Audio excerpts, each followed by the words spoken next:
Ayol kishi uyda dam olib yotmaydi. U ishlaydi. Tushunishingiz uchun bu uning ishi. Erkak kishi esa uydan tashqarida ishlaydi.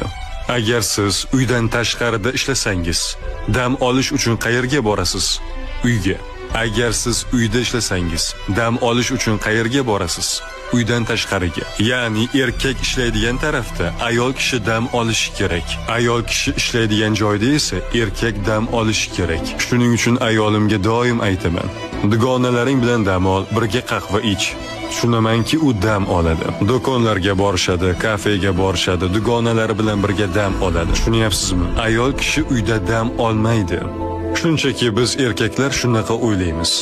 To'xta, men uyda dam olyapmanmi? Demak, sen ham uyda dam olasan. Shuni aytish kerakki, bolalar, uy ishlari, hattoki ham bu uning ishi, ayol kishining ishidir. Lekin shu bilan birga u ham dam olishi kerak.